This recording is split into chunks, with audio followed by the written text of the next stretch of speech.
শেখ হাসিনা দেশ ছেড়ে পালালেও ভারত থেকে প্রতিনিয়ত উস্কানি দিচ্ছে বলে অভিযোগ করেছেন বিএনপি মহাসচিব মির্জা ফখরুল ইসলাম আলমগীর।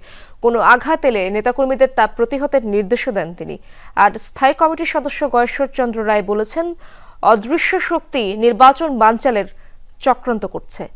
দলের সিনিয়র যুগ্ম মহাসচিব রিজভী আহমেদ ফ্যাসিবাদের সহযোগী হিসেবে জাতীয় পার্টির বিচার দাবি করেন। আলাদা অনুষ্ঠানে বিএনপি নেতারা এসব কথা বলেন। বৃক্ষরোপণ ও পরিষ্কার পরিচ্ছন্নতা অভিযানে ঢাকা মহানগর উত্তর ও দক্ষিণ বিএনপি দলের প্রতিষ্ঠাতা জিয়াউর রহমানের যুগান্তকারী খাল খনন কর্মসূচিকে সামনে রেখে এবার ভরাট খাল পুনরুদ্ধারে নেতাকর্মীরা। বিএনপির ৪৭তম প্রতিষ্ঠাবার্ষিকী উপলক্ষে মঙ্গলবার ঢাকা মহানগরে বিজয় র্যালি করার কথা ছিল বিএনপির, কিন্তু জনদুর্ভোগ বিবেচনায় তা বাতিল করে নেওয়া হয় এই ব্যতিক্রমী কর্মসূচি। নির্বাচনকে বানচাল করার জন্য বিভিন্ন ষড়যন্ত্র করে যাচ্ছে।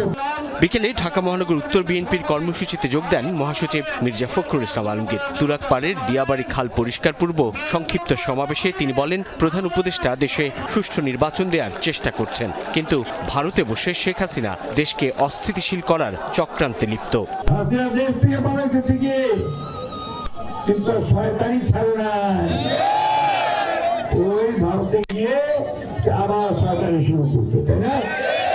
এখানে আমাদেরকে বলে উস্কায় দেয়, নুরকে মারছে, তাই না? আমাদের আরেক নেতা উৎপল ভাই, তাকেও মারছে।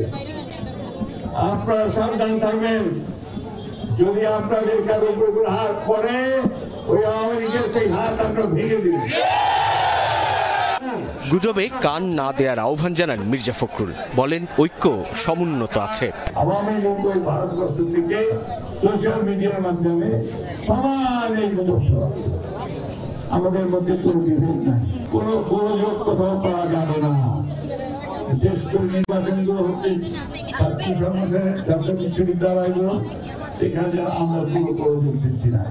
দুপুরে রাজধানীর পূর্ব মানিকনগর বালুর মাঠ সংলগ্ন ভরাট খাল পুনরুদ্ধারে পরিচ্ছন্নতা কার্যক্রম চালায় ঢাকা মহানগর দক্ষিণ বিএনপি। কর্মসূচির উদ্বোধন করেন স্থায়ী কমিটির সদস্য গয়েশ্বর চন্দ্র রায়।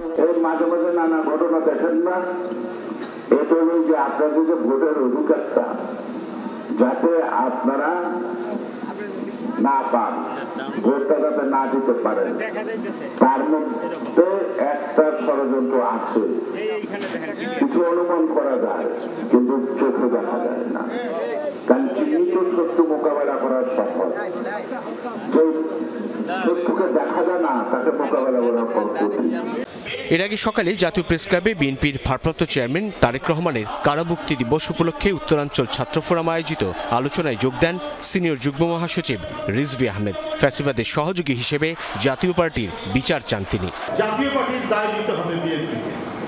ভাই, বিএনপি তো রাষ্ট্র ক্ষমতায় নেই, এখনো তো অবাধ সুষ্ঠু নির্বাচন হয়নি। সাইফুদ্দিন রবিন, যমুনা নিউজ, ঢাকা।